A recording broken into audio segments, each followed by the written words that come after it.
როდესაც ვსაუბრობთ სიკვდილზე და ზოგადად ასტროლოგები ძალიან იშვიათად ვსაუბრობთ სიკვდილზე, ვსაუბრობთ საფრთხეზე, იმიტომ რომ სიკვდილზე საუბარს დიდად აზრი არ აქვს. ანუ რეალურად ეს არაფერს არ შეცვლის, მით უმეტეს რომ ეს არის რისკები და როდესაც ადამიანი მუშაობს საკუთარ თავზე, ხასიათზე, შესაბამისად ეს რისკები შეიძლება ან გაიზარდოს, ან შემცირდეს, გააჩნია და ესე ვთქვათ ადამიანის განვითარების დონეს. შესაბამისად ეს არ არის გარანტირებული, თუმცა ეს არის ჩვეულებრივი რისკების შეფასება და რა თქმა უნდა ამ მიმართულებითაც ასტროლოგებს აქვთ კვლევები და არსებობს დიფერენცია კონკრეტული რუკის, ესე ვთქვათ, კლასიფიკაცია, რის მიხედვითაც ჩანს რუკაში ადამიანი ცოცხლებს საკვების მიღებამდე, საკვების მიღების შემდეგ 2 დღის განმავლობაში ჩვილებს ეხება საქმე, 12 წლამდე და 12 წლის შემდეგ. Ამ 12 წლამდე ითვლება, რომ ასტროლოგიურად რომ ეს არის ნაადრევი გარდაცვალება. 12 წლის შემდეგ უკვე არ ითვლება, რომ ეს არის ნაადრევი გარდაცვალება.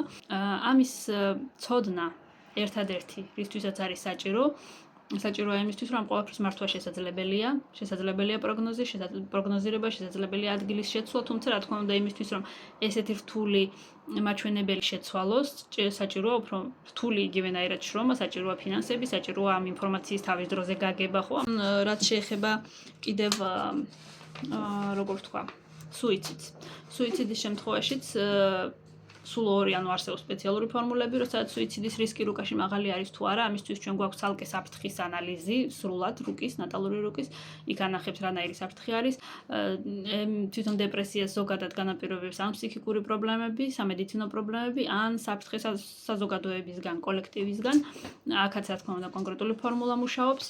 და სხვა სახის საფრთხეებს რაც შეეხება, აქ არის უამრავი ფორმულა სხვადასხვა საფრთხის, ის იქნება სუიციდი, დახრჩობა, კონკრეტული ტრანსპორტში პრობლემები, სიკვდილი ვარდნით, დარტყმისგან, უბედური შემთხვევები, საეჭვო სიკვდილი, ქიმიური რაღაც ქიმიკატებისგან, ანუ ყველას, ძალადობრივი სიკვდილი, ყველაფერს აქვს თავისი ფორმულა და ეს ფორმულები არის უამრავი.